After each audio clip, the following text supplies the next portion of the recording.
You can hear Is mine. that one also sharp? Okay. And his as well. Perfect. Okay, Daniel, lekker. 2024, brother. There you go. My fearless compatriot. Yeah, so it's 2024, and obviously we've got huge plans, and we're excited. So I think to kick you off, what's the vision for this year? How do you see things playing out? Where you want to go? What's important? Yes, yeah, well, that's a lot of questions in one Sentence. Yeah.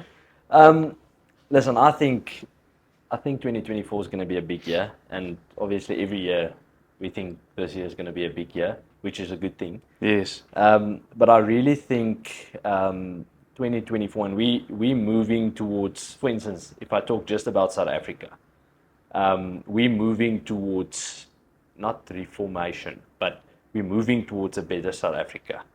And what I think, especially for the year, people maybe put too much like trust in the country's going to change, the government's going to change everything.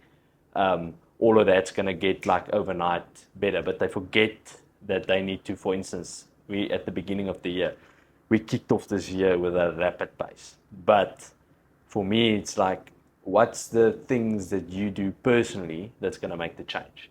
So it's people hope. I think sometimes get crushed by government not changing, and things not get rapid change. I remember when certain, let's say the DA took over Pretoria, everybody was making a big, or Gauteng, everybody was making a big thing that everything's going to change overnight, and it didn't, because there's so much moving parts in that it doesn't change overnight. So for me, for 2024, it's a thing of, we need to, as a collective, as young businessmen, as young businesswomen, need to firstly maybe look at ourselves and check, okay, what's the bad habits? What's the good habits? What can I do in my business to, from my side, do the reformation, or do the, do good, seek righteousness within, let's say, the community or whatever. So something personally that I did is go look at all my good habits, which I think is good habits. Good, yes. But then look at all my bad habits. And it was quite funny to see how many bad. So once you think of that, it's like, yes, okay, there's not so much bad habits. But then you go dig and you think, yes, okay, there cannot not be bad habits. So then you go dig into little things. So for instance, when I'm busy and negotiating, I always like flipping. I don't bite my nails, but I like start playing with my nails. And when I see, yes, I got, so that's a super bad habit. So this year, I'm going to get this. I'll hold you to it, right? And well, you can see, I can show you, yeah. It's just the one where the rock fell on. Yes. I don't think this one is recoverable. So, but the thing for me is, it's little things like that I really want to take control of. And that boils into the business. It goes into small things like that. So, for instance, our gym routine that we like wake up at 4, we get each other in gym at 5. That's something that no matter what happened, that's something we need to all do for the whole year, because that, I believe, the thing is, people want to be successful, but they don't want to have structure. The thing is, because you're going to move on to a next topic, right? And what I hear is, in brief summary, I think, which is very important to maybe just dig a bit deeper, is it's the start of a new year, and it's that place of, and we've been advocating for this, that you get to a place where you start realizing that the responsibility is on you, the responsibility is on us to actually make the difference, to make the change. And it starts with habits. It starts with you taking personal responsibility for actually driving control things. of yourself. Exactly right. So we've discussed this at length. Actually, the way you do one thing is the way you do all things. When you actually start taking authority over your own habits, that starts permeating into the rest of your life. And just to reference your comment about the whole, the hope that the country's going to change, or that things are going to change, or whatever change means. I mean, that's a rabbit hole in and of itself. But change starts with us, right? Voting is one thing. Building business is one thing. Having good relationships is one thing. But it starts ultimately with you as the individual to start realizing first and foremost, and you did a very difficult exercise, so I mean, I applaud you for that, to actually go and sit and say, listen, these are my good habits, these are my bad habits. Well, this is what I think is my good habit. Well, 100%. And then my wife said, nah. Yeah, You think this is good, this is not good, this is here's bad. a few blind spots, right? But I mean, it's painful to go through that process, right? Because now you need to actually acknowledge a couple of these things. And it's a good place to start off the year. What better time to start with that at the beginning of the year? So, and to get, because I always believe in like 40-year cycles, 10-year cycles. So always when it's 2020 or 2030. So I always have these sprints on having like a 2020 to a 2030 year plan. 10 years is a good sort of, measurement table, if you want to, call it that. But a year is also. So in my spiritual life, my mother always said to me, listen, don't gauge yourself every month or whatever. Gauge yourself every year. So a year is like a super good measurement for anything in your spiritual life, in your personal life. If you degressed or progressed within a year, and be honest with yourself. And that's really so I had a lot of time over December, obviously reading some books, and then there was one book that really got me challenged on this thing. It's a book called As a Man Thinketh. And that book speaks about what you put in your head. So obviously that's where the habits and stuff. So what you constantly do. So habits mold you where you will be. Habits how you speak. Habits with who you hang out. What do you talk about? What topics do you talk about? That's all building blocks. What you build your brain, to form the way you think. So small thinkers will sit with small people. Will maybe get agitated about that conversation, but that will eventually mold what they will mold into. That's why I think it's not Tony Penna, something Penna. Is it Tony Penna? No, Tony Penna. Not Tony, it's... yeah, but that guy speaks about show me your... But it's a famous saying, but he just hoys it a lot. So he says, show me your friends and I'll show you your future. So, but it comes back to the principle of, the thing is, if you with a certain group of friends that constantly talking about failure, constantly negative about the country, constantly don't think everything's going to change, then that's a type of mold or building blocks that let's say individual built their type of framework. So that will boil down to, if you want to take risk now, I don't want to take the risk because where's the country going? But when you with optimistic people that really building successful businesses, for instance, in our country, or successful athletes or whatever, then you'll mold into, okay, yes, let me take this risk because my friends is making a success of that. So let me take the risk and let me build my future. And you get with that two situations. I get what you're saying. So the one in the bad environment will not take the risk. Yes. Which will boil down to not taking the decision, which any outcome can come without a decision. The one within the good environment or striving to be in a good environment, will see opportunity. He'll make the decision. He'll take the risk. Maybe he'll fail, but he'll take another risk. And eventually that will succeed. And that the optimistic way of taking decisions will boil down to, either success, or you'll learn, did it work or did it not work? But eventually in that environment, you'll constantly making the right decisions and constantly learning out of your, that building blocks of where you go, you'll end up being successful. It's just a matter of time. Well, depending on how long you can actually endure, right? But in that environment, you will endure. Obviously. It's a positive environment. Is it within the negative environment? Maybe you'll take the decision, but you're in a negative environment. People chase going away the country, all of that. So, what I'm thinking about that though is, and we have discussed this, but it's the idea of, I don't think we've ever really been in a time. It's obviously a principle that has stood the test of time, but so much more relevant today. I don't think we've ever been in a time where it has been so important to guard the full level of influence into your own thinking, right? Because you're sitting with a situation where social media is influencing you. All of the chatter, all of the discussion, all of the people that you have, relationship with. Government agendas and all government agendas and all of this conspiracy stuff that's coming in, and the media. I mean, some is true, some is conspiracy. This is the thing. Who's drawing the line? So we're living in this time where if you don't guard your environment to that extent, and here's the thing, you first need to acknowledge that it's your responsibility to guard that. Because, and me and you have addressed this somewhat with people that are close to us, but it's the principle of, if you listen closely to people and you let them speak long enough, you'll actually hear what's going on in their hearts. People, they try and guard it, and people think they're smart, but come out. You have this saying that everybody knows who you are. Yeah. Everybody actually knows who you are. You might think that you portraying this facade, right? Just hold on a sec. You portraying this facade, but the reality is that the people around you know. They can see straight through. People aren't stupid, right? So point being that if you're in this situation, you let people speak long enough, you actually see what they are truly communicating. They might think that they're saying something different. Well, they're portraying something different. Well, this is my point, and it's yours. Hearing them talk know exactly this is not what's actually going on. Yes, but so the point that I'm trying to make is that it's ultimately your responsibility to then say, listen, I acknowledge the fact that this is what you're saying, but I'm seeing the truth and I'm guarding myself against that. Because ultimately, if you listen to nonsense long enough, and if you look at nonsense long enough, ultimately it's going to affect the way that you think about things and ultimately your decision making, i.e. your reference towards putting yourself in an environment where you are willing to take risk and willing to make the decisions that move you forward versus putting yourself in a constant or a prolonged environment that drives you toward being so risk averse that you continuously make the wrong decisions and ultimately fail, right? No, that's 100% that. Yes. So for me, the thing is, so sometimes people want to take that as the absolute.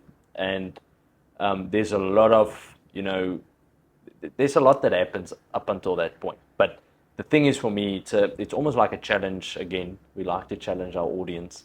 But for us, it's a thing of you don't have control of what government decisions make. Although we think we can have control. We've got the vote. And it boils down to what we said now the whole time. But the only control, 100% control that you have in your life, and people think they don't have control over their own lives. They've got 100% control of their own lives. That's the only place where you've got control over. So first start taking control over that. Get that into order. If you don't want to be a fitness guy, no problem. But get all the bad habits of eating out of this, just eat because you want to eat. All of that stuff that's controlling you. So to get all the outside controllable, how can I say, factors, to get that in control so that you are the number one decision maker. And you don't just fall into habit, because we're creatures of habit. We like to go into, on a Sunday, you do certain stuff. So you'll keep on just doing that certain stuff. During the week, when you fall on your couch, you start eating this stuff. This is not just diet. The same happens with business. The same happens with investments. The same happens with your conversations with your friends. The same happens with the relationships.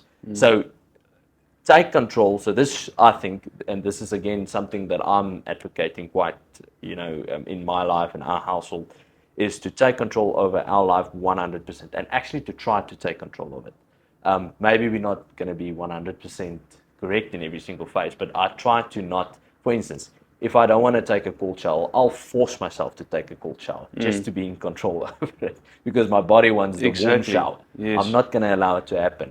It's the same thing that we did last year with the diet. We forced our bodies into a 40-day diet to get control, and that's sort of, taking back almost control. And you'll be astonished how much little nitty-gritty sneak in when you just get into life rhythm and just do everything. Well, you allow life to start happening to you as opposed to happening to life. Social media, all these exactly things. The thing is, and what I liked about that book that I read, and it's a quick read, it's like a 2-hour read, hour and a half read. It's the easiest way to think about it is everything you do is a building block of the mindset you mold. So everything, for instance, if a guy have a wife and he starts chatting to another lady, that's a building block. You cannot expect different results from that type of input that you do. Now all of a sudden there's other things that pop up. It's because you weren't loyal. It's not what I say. So and it's the same with business. People taking backhands, and now you got bullshitted maybe with some people, and you wonder why. It's because you're giving backhands for the deals. So it's not to say you live by the sword, die by the sword, but the thing is, well, it is, but you're very close to the line of karma here. But well, but what I mean is, every decision's got an outcome. Well, 100%. I mean, that's physics, right? That's it. just one thing, because it's something that I want to reference to. It's with regard to taking this responsibility. It's such a big deal for people to actually get to the place where you are willing to take full responsibility for your own life and the decisions that you make. And it's a simple thing because it sounds so simple. But It's if tough. that's the point that I want to make. You look at people in general, and you actually, in 5 minutes, you can see this person hasn't taken responsibility for their own life. They're just going through the motions every single day. They're not a force to be reckoned with, right? To use that as a metaphor. Yeah. Robin Sharma said something, and I'll paraphrase it, but he says, and you reference it now, with regards to taking the cold plunge, whether you feel like it or not. He said something to the extent of, do the things that you don't want to do, because that's how you take power back in your life. 100%. You Take actually control. take that. You take the power back, because now you're saying, listen, I don't want to do this, but my body, is actually going to listen to me. That's a big thing. And the other person that I'd like to just reference and mention, because I guess I agree with this to the full extent, is Tom Bilyeu, who makes the statement where he says, listen, I acknowledge, and again I'm paraphrasing, but I acknowledge whatever happens, it's 100% my fault, even if I didn't have anything to do with it. Now that's a bold statement if you think about it, because obviously there are things. Goosebumps, because that's exactly what This is the point that you're trying to make. That's literally, people think if they're in difficult situations, life's giving me a bad hand. Well, it's because go look at your threat of decisions. It's 100% because of that threat. You put yourself there ultimately. Now listen, I don't think we can completely generalize. There are I don't think we should. There are outliers, obviously, in terms of things that happen that are bad and all of those types It's of never things. I mean, absolute. That's what I try to say. It's never just like a how can I say 1 + 1 is 2. So okay, not good. So. Listen, I'll close that loop like this. I'll say this, that there are outliers. I don't think we can generalize to the extent where if something really bad happens when somebody obviously comes into your life and does something, because in some instances there you might have put yourself in the situation, but then obviously in others not. And the reality is, I don't think that's what we're talking about. I think it's the willingness to understand that if you actually get to the place where you are willing, whether it's right or wrong, this is the point, whether it's right or wrong, that you're willing to say, I accept full responsibility. Because the moment you do that, you actually take the power back to start changing the situation. Because now you've accepted the responsibility, now it brings the willingness to actually make the decisions to change things, right? Yeah, 100%. And I think that's a very good point. And to be honest, you live by that principle to a large extent. So I'm too naive to think that I don't have control. And wait a minute, just say that again. You're too naive to think that I don't have control. So listen, I'm going to have to think about that a bit. Too naive. It's a powerful statement. Thing for me, it's for instance, I'll give you an example. Maybe this is not a good example, but so for instance, one of my good mates, you know him well, we went to the farm. I didn't even ask for the keys. I didn't even check if our guys are on the farm. I just went because I know we'll be on the farm. So it's naïveheid. You get me, to think it will just happen. What happened is, I come to the gate, oh damn, I forgot the keys. But I'm too naive to think, so we're there, I hoot, our farmer comes out, opens the gate, boom, there we go. So that's a stupid... It's a stupid principle, but whatever goes wrong, you'll try and fix or solve for the problem. I'm not going to, even though if I'm getting a bad hand, I'm just too naive to think that it's going to work out for me for failure. So I'll constantly look at the positive. Okay, this is a bad hand, chop, no problem, let's go on. So it's just, and maybe that's my father, just the way he thought, and he wasn't naive, but he just molded, and he's a little bit militaristic. Yeah. So that into extent he took control. But the thing for me is it's literally it's people out of control are out of control. But people in control are in control. Their relationships are in control. Their finances are in control. Their business are running smoothly. Their structure. And that's the statement that I made earlier. People want to be successful, but they don't want structure. People want to, have great bodies, but they don't want to wake up at 4. They don't want to gym there. And they don't want to eat right. And they don't want to eat right. So what happens is, over time, they eat wrong. They don't get the bodies. Then they wonder why. Yes. And we had this conversation with a couple of guys. We just said, start eating right. Don't blame all your genetics and all this stuff, because we know exactly it's the diet that's the problem. Well, and the commitment and that's the habits, problem. right? And the habits that's the problem. The bad habits. Bad habits, pal. That's But it. I just want to take you back for a second, right? Because I want to just sort of leave an idea with you, maybe get your thoughts on that. Obviously making the reference towards you being too naive to think that you're not in control, right? I'm going to write that down actually and think a bit about it, because I think it's a really cool statement, and I think there's pros and cons to it just off the cuff. There's a lot of pros and cons to it. A lot of cons, right? But I again take it for the positive. Well, this is actually the idea that I want to sort of just put on the table. I watched something the other day, and I can't remember who made the statement, but he said something along the lines of, there are so many ideas and so much of moving forward that dies in people's thoughts and in the planning phase. Because people will very easily hide behind the idea that I'm a thinker. So I'm going to think about this until Jesus comes back. That's a God to not make the decision. In their heart, when they sit alone, they know exactly what they need to do. Exactly. But they're so afraid, so they're hiding. This is what you're getting to. This is the point that I'm trying to make. Exactly that. So now they hide behind the idea of I'm a thinker, so I'm planning this out. Then what they do is they plan their whole lives, and they die at 80, and they've got a million plans, and all of these ideas, and all of this progress, and all of this opportunity, and all of this unutilized potential dies in that planning phase, as opposed to what you just stated here. The idea of I'm too naive to think that I'm not in control, i.e., I move and I move and I move and I move. And here's the thing, and let's be fair, you've taken a lot of bloody noses and a lot of blue eyes in your life, or black eyes. But the idea is, even when that happens, it's fine. You still take, yes, and I hate it when you say that, because you always say it's fine, and then I'm thinking, but it's not fine. Can I just tell everybody, Daniel really does this. He'll always say that it's fine, and then I'm thinking, how is this fine? Okay, but anyway, there's a lot of power in that, because even though that happens, you take the situation, you own up to it, and you move again, and you move again. And the idea that it's continuous progress throughout your entire life because of this principle. Now, not to say again that it's 100% right, but it has been working, and there's a lot to say for that, because other people just sit, if I'm generalizing, and they plan and plan and plan, and nothing happens. So if nothing happens, if nothing changes, nothing can happen. Well, no, you always say, if nothing changes, everything stays the same. Yeah. So I wanted to get to that. Oh, sorry. So we obviously spend a lot of time together. So yeah, he corrects me on where I want to get to. So Sorry. The thing is, and it comes down to, so I was taught in a way to make decisions.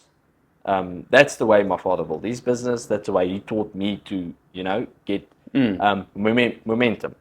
So when I came to him about a big thing, he'll just tell me, if nothing changes, everything stays the same. I got so irritated about it, and we spoke about this a lot, but it's something people miss. I spoke to a good mate of mine that sat in a very difficult situation, and I said to him, please just don't make a decision. Like, for instance, please just don't not make that decision. Just make a decision. Just decide one direction. Do not sit and not make any call about this situation where you're in, because then that principle comes into action. The moment you're not making a decision, you like almost disqualify yourself of that, let's say, situation, because you're not in that situation by default. You're in that, or just because you're in that situation and you're given, and it could be something stupid. Just make a call quickly. If you have peace in your heart, if your gut feeling tells you this, just make the call, and you'll be freaking dumbstruck if you just keep on doing that constantly, making 5 to 10 decisions like that, following your gut, following your peace. Do not make decisions out of, if you've got one, and that's the thing that I always say. I think I got stuff right in life. I don't say I got stuff right, but in the previous businesses that I were in, there was success because I made so much decisions. I failed in a lot of them. That's where the blood noses and all the things come from. But because I made so much decisions and trying to, my number one steer were to be, to want to have peace. So I tried to follow this gut the whole time. If my gut tells me no, I don't do it. But I make a choice. I just tell them no. So it's a quick decision. It's like we had a big deal on the table last year. We made a quick decision, no. It's everything's there. It's just for Well, that we at least had a second. discussion about it, but yes. Sorry? We at least had a discussion about We it, had a but yes. discussion after the discussion. We didn't have peace. We just said no. We didn't entertain it anymore. 100%. Which means there's no burden. And people get lured into these things because, you know, let's people not say don't the want chase is wrong. That's something to just pause on. Sorry for Yeah. interrupting you, Daniel, but people are so, they want the opportunities so bad Yeah. that they're not willing to miss a opportunity. Yeah. So I want the opportunity bad, but I don't want to be burdened. 100%. So I'm chasing willing to say not no? to be burdened. Yes. That's one of the major things that I'm after, is to run this race, but not to be burdened with stuff. So I don't want to make decisions where listen, pressure's there.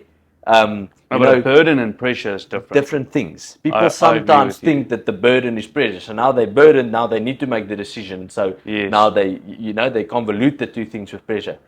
The thing is that decisions on your gut with peace is, I can say, it's the only thing that kept me from, making, let's say, my hit ratio is maybe more to the positive than the negative. But the thing is, again, I understood the principle of if nothing changes, everything stays.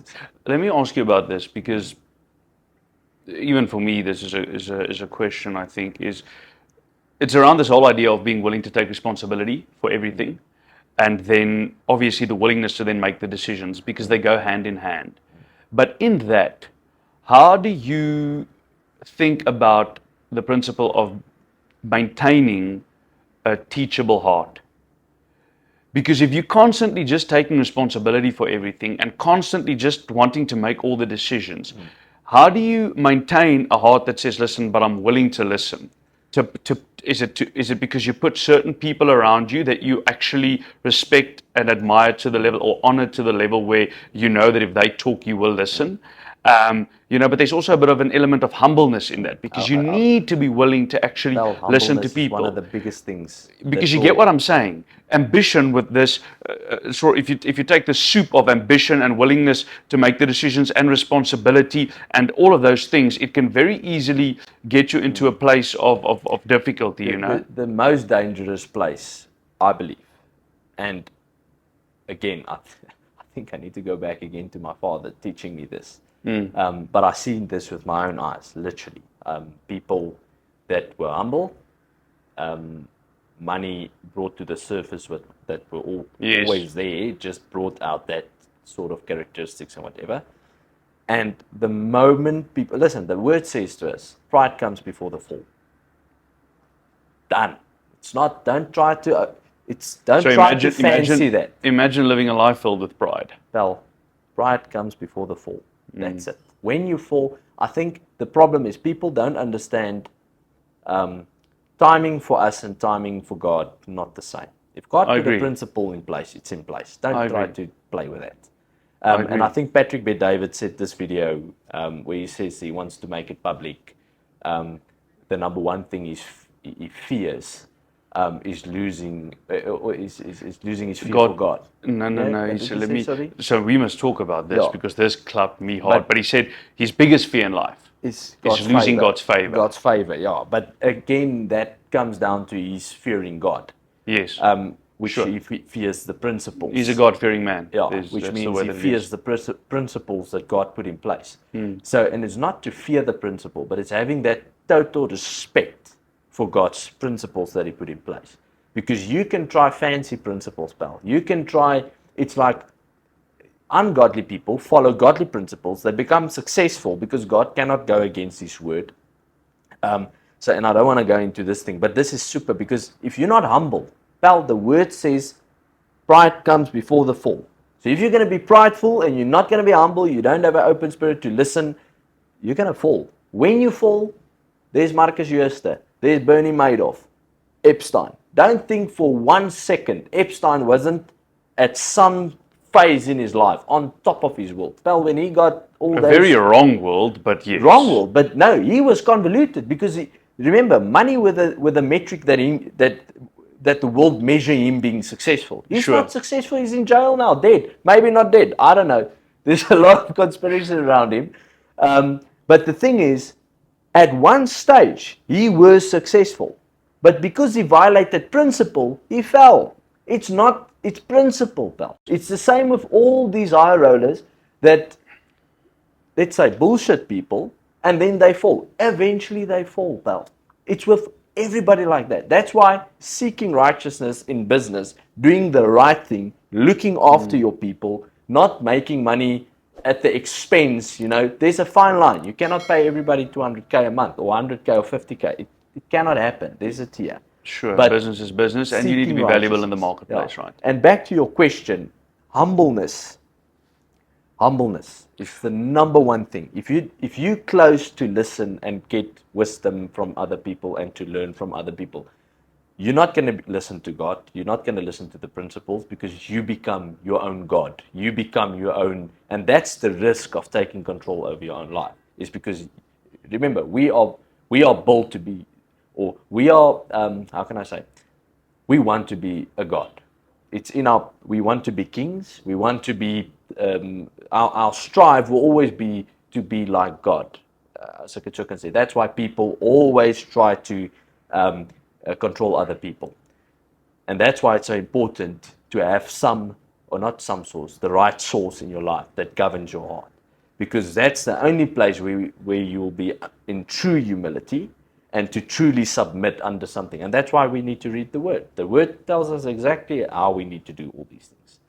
So I think, listen, you touched on so many things that I think on this topic we can literally go on for a week. But what I maybe just as a starting point, and then there will be a follow-up, is people in general, at least the people that we've had this discussion with, struggle with the concept of really truthfully being humble and being weak and strong at the same time. Because in general, the world views humble people, or being truly humble, right, as being weak. Yeah, that's right. Where in our mindset, our view is people that are truly humble are actually strong, because it's that much more difficult to be truthfully humble. You get what I'm saying? And the two, although there is cross-pollination between the two principles, right? The idea still remains that humble is a state of your heart. It's the way that it's the way that you deal with people. It's the way that you actually, are willing to accept people, for who they are, all of those types of things, and not thinking that you're better than other people. But being a strong individual it's like a layer on top of being humble, right? In other words, it doesn't mean that when you walk into a room and you're humble, you don't understand the authority that you carry. You don't understand the power that you actually wield. You don't understand that you are the individual that's going to try and push the envelope because this is what you're called for. You don't necessarily miss the fact that God has placed certain gifts and talents inside of you, and you have the opportunity and the authority to actually go and multiply those gifts and talents into the world, right? But you're still going to remain humble in doing that, and not, this is very important, not a false humility. Because, I mean, there's a to lot be of honest, between the two of us, we are so gutful of false humility, in all honesty. And you can pick it up like this when you really start speaking to people. Everybody around you knows exactly who you are. If there's false humbleness within you, you pick it up. You 100%. See it in front of camera. Ooh, this is how this guy is. At the, sitting with him behind closed doors, yes, all of a sudden there's this thing's popping up and this, showcasing all this stuff.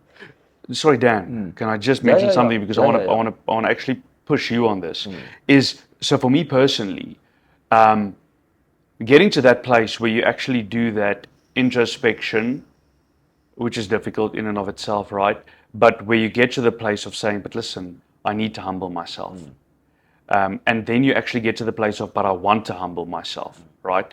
And not in a negative way, but just the way that you are as an individual. So for me, that started, obviously, it started in the journey of salvation, right? Getting saved and getting to the place where you realize, but my goodness, we are in time now, but there's actually an eternity here. And yes, your life is but a vapor. And yes, you are but you're going to return back to ashes and all of those types of things, right? And then you truly become humble, because you realize, but what is it all? What is money? What are you? Etc. Etc. How did you actually get to the place where you went through that process of saying, but listen, I really want to be a humble person in to the full extent? So I wasn't the humble guy, always. Hence me pushing you on this, because I think it's valuable for people. So for me, and even me, just to be clear, my goodness, I was a good sports guy in school. Talent came naturally. So with that, you become a little bit haughty. And the thing is, my father humbled me.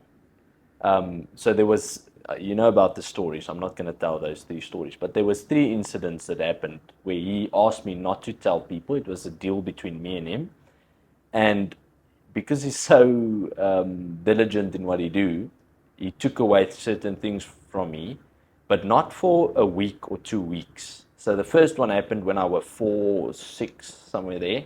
He took it away for 3 years. The second incident happened when I was 13. He took that thing away for, I think, like 2 years. And the other one was the art eater. He humbled me when I was 16. We had an agreement. He purchased me like a big thing, and it was an agreement between me and him that's his, but between me and him, it's mine. And I told friends, and that came to him. He took it away until I was like out of school. I think until I was 19, he gave it back to me. So it was almost it was a sense of keeping the promise, but that was humbled for me. I was like, yes, it was embarrassing, to be honest, between me and him, because I let him down in a sense. So that lured me in a thing of, because that humbled experience, with the way because he did it in a super loveful way. It wasn't like, at the beginning it was hard, but then, Tom, 3 years. It's not. Remember, if you're 16, after week 1, pal, yeah, the heat is done. So then I lie with him and actually, yes, Dad. But he's stern on the principle. This ain't changing. We agree. I promise 3 years. You're not seeing this.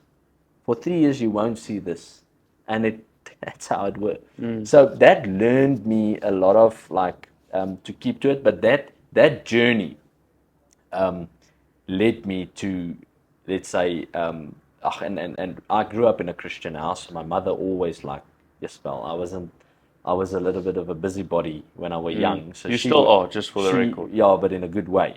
So it was in the wrong way. So she would always preach for me at night when I come back, and first on she'll tell me, yes, but I need to think of purpose and what I want to do in life and all that stuff. But eventually, for me, submitting under, a source that's total in control of my body, and that's like a true humble experience. And I think if I don't have the relationship, with Jesus, having that true humility is, you get me. It's, to be honest, in my life, there's no way how I would be humble, because that stirring, because I was so following my gut. But that's just actually following, Christ that's within you, and trying to, listen to your spirit, man. So, and realizing being under, how can I say, just not being in control. I'm thinking not being in control in your own body, but the thing is, for me, it was submitting and reading the Bible and seeing the principles come to life. That's a humble experience, and that's something you cannot. What I'm hearing though, and I mean, because it's and we'll need to relook at that clip, because there's a lot of things that you said there. But what I'm hearing in part is that, well, first of all, it was, yes, groom is a very bad word, but I mean, might be groomed, but it was birthed inside of you over a period of time, right? You get what I'm saying? That's the first thing. But the second thing that I'm hearing is that you get to the place where you realize that everything you have has actually been given to you. Yeah. Everything you have, and in my life, not just the worldly things. The things that are in the fact that you're a sprinter, that you fast, the talent, the gifts, all of those things, all of it, even your flesh was given to you. Now, with all of those gifts and talents and the material things that have been given, there's authority that has also been given to you. So you have authority to manage and administrate all of these things that have been given to you. But the reality is, it ain't yours. But with my you father, didn't create it. It was given to you. I didn't manage it. Sorry, just hold on. Let me just close this loop, because this is in terms of what your dad spoke to, right? To a large extent, I believe, is that because this was given to you and you had authority over these things to manage them, right? The moment you mismanage them, it got taken away. Took away. And that'll humble you like this, because now it's like, but I have authority over these things. It's still but there. It's not mine. It's still there. It's still there, but I can't manage it anymore. I can't touch it. 100%. And that's something I think to ponder on, in a big way, especially concerning a life journey. Because the moment, and I mean, in our lives at least, because we're Christian, the fact that you get to the place where you realize, or not realize, you actually are convinced, all of those fancy words, that your life is not your own. There's a humbleness that actually comes into play as well. And I don't want to lose that. 100%. Because then I don't feel in control. Exactly. You lose the authority over the thing that has been given to you. So the moment I've become haughty, and listen, it happens to me. Yeah, because we're all human. Well, that's to be fair. Natural. So you need to guide this. There was sometimes, I don't want to go into the material stuff, but it usually exposes itself in material things. Exactly. And that I constantly, in my last 10-year journey, I constantly need to bring myself back. Sometimes my sister will tell me, Daniel, I don't like this. And I'll be like, I don't like what she's saying. But then I paused myself and I said, no. Understand, there's a reason why she's saying to me this. So let's just, don't be naive to think, listen, you're right, because luckily that's one thing that I never in my life, and maybe it's because of my father again, but I don't just always think I'm right in everything. I'm, in my head, I can, and it's tough when your family starts speaking to you, you understand. But there was a time between 2013 and 2015, where I needed to redirect myself a little bit. And my sister came to me and said she doesn't like this Daniel, what I'm morphing into. And that hit me, pal. Like literally, I needed to go sit. And at first, my first reaction were to block it, shield it off. Yeah. But I don't because I knew the word then, I knew exactly this is wrong behavior, pal. This is not how you should. You get my point? Yes. Because I was so against. Understand? I went back. I didn't because there was a little bit of a discussion, and that's not good. So I just went back, go check. I agreed with that. I never went to her and say shop. I just rectified it immediately and got rid of all the things that I believe then were the issue.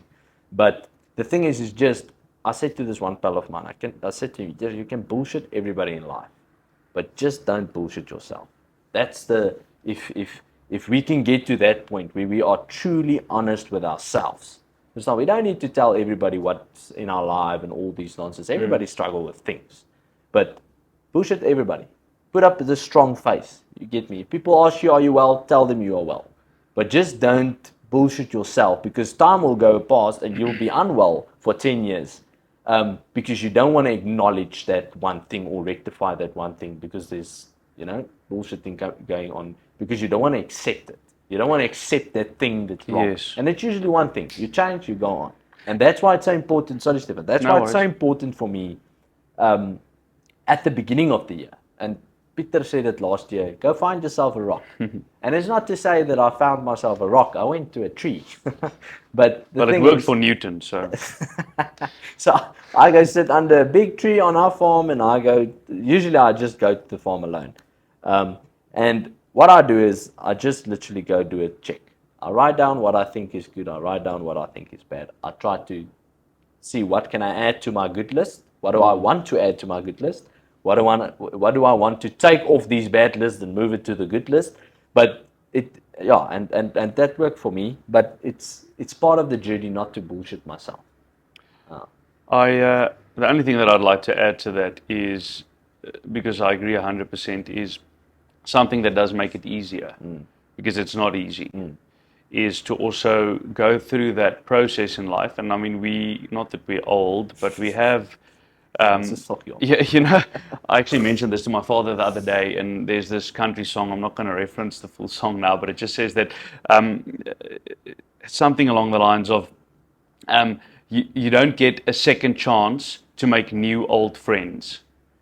Because life continues. Yeah. So old friends you can make, and you'll journey with them through life. So you don't get a second chance to make new old friends. And one thing that makes it easier is that if you've journeyed through life and you've been privileged enough or intentful enough to surround yourself with a couple of old friends, to use that as an an explanation. People that you can really trust. It makes that easier because I don't think anybody really shows everything, even to the closest people, but you show nuances to people and you speak to them and you allow them to speak into your life about these things. It does make it easier. But obviously, that needs to be people that you really trust. You trust them with your life, right? And that talks to being teachable as well, because and this is one of the things that we very much subscribe to, is that there are people of authority in your life that actually carry so much of authority that when they speak, you don't even allow yourself to push back on those things. It's difficult to be humble when you are sort of in the same age group and you want to learn from that. So sometimes people, what happens a lot is people go to friends that's successful. And I saw it with me as well when people thought I'm doing or running into this successful life. They want to come and sit with me and hear what I do to become whatever they think I am.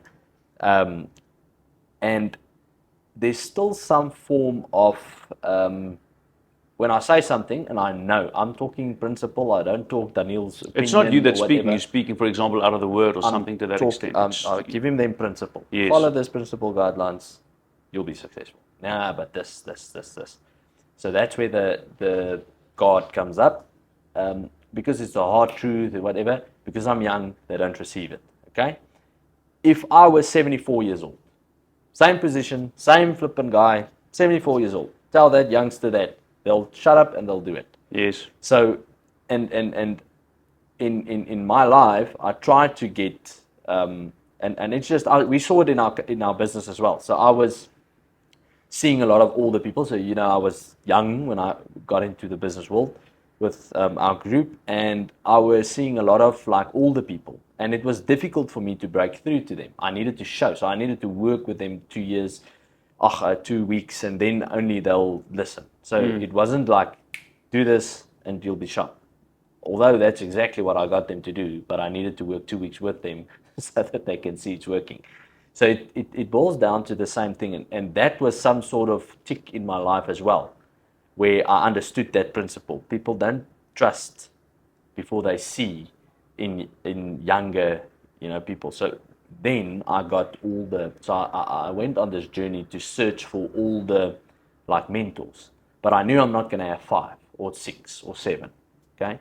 So I sat with a lot of people, but there was 2 that popped out, that I really had a lot of respect for, and it just happened naturally.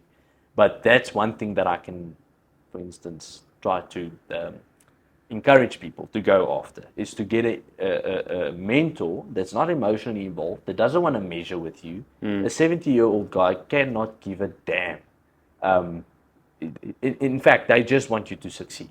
And they know exactly you get my point. Well, so, based on where they're at in life, they're not even going to go into a measuring competition. There's not biased opinions. There's not, the thing is, so it should not be family, I believe. Always, listen, if you can humble yourself under your father, do it and listen, shut up and just do what he says. There's a reason, if he's got a successful business, there's a reason why he built that business and not you. So shut up. That's the only way how my relationship and my father relationship could work. Is I humbled myself, I shut my mouth, even though if I thought I'm right, I just said, shut, I'll do this. There's a reason why you sit there and why this is your group and not mine.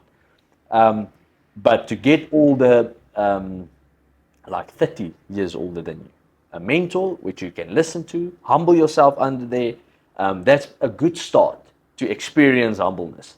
Because he's also not going to take your nonsense. If you're there all haughty and whatever, he's going to tell you eventually, listen, this needs to stop. This fancy flattering or whatever needs to stop.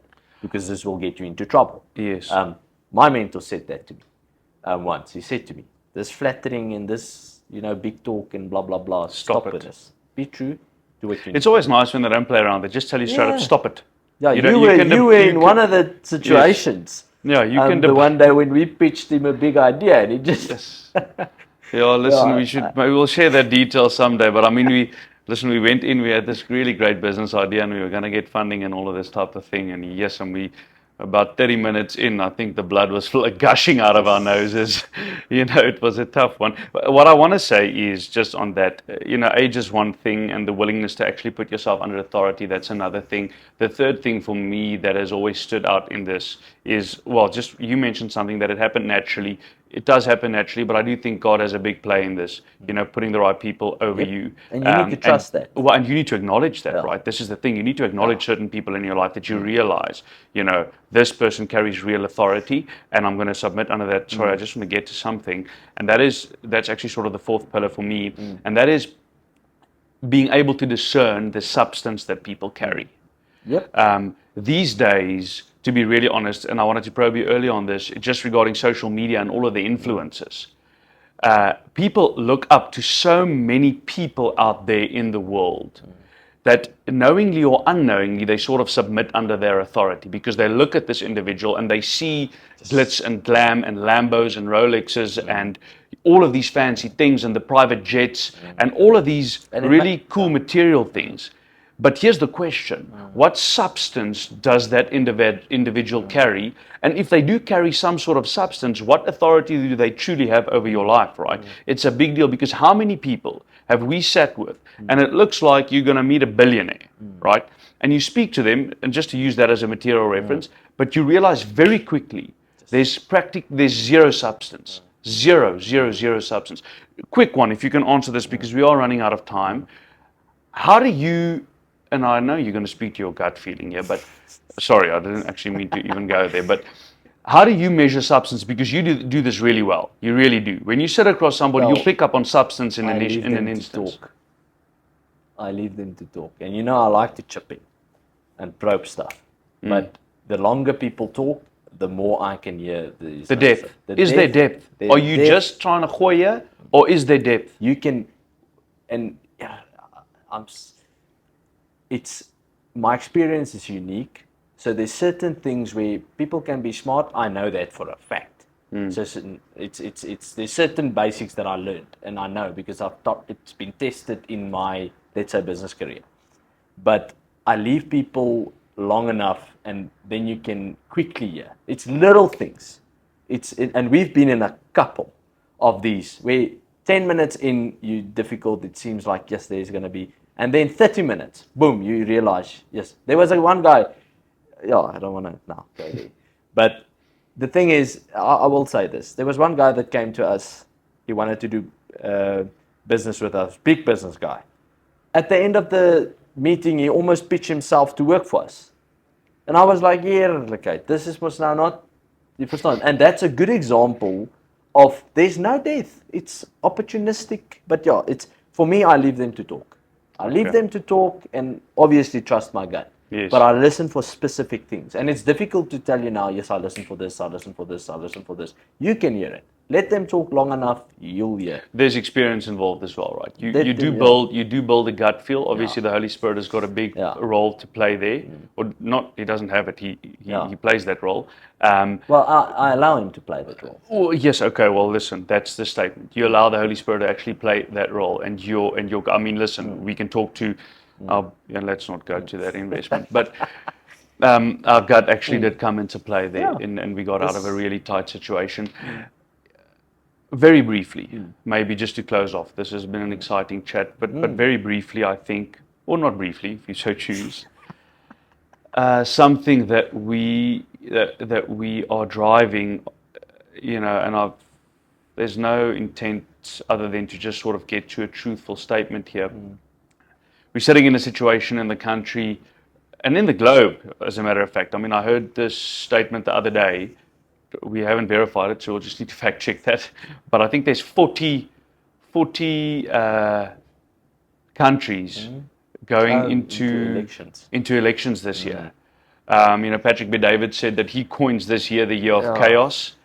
There's so much of things changing. The Middle East is going on. There's a lot of things that's going on in the world today, and in South Africa specifically, but I think it can permeate into the global situation. South Africa, we've got the better part of 130 years plus, depending on where you want to draw the line of of mess that we need to fix. And I don't say the word mess lightly. I just mean that the challenges that we face in South Africa. 3 things that you would put to people between the ages of 20 and 40 that need to take up the responsibility to start changing things. Just 3 principles, 3 things that you could think of. One I can say that I've realized in my journey, one that I made it, and I've proved it in the sense in my life. Don't put your trust in the government. It's not. Governments come and they go. They govern the country.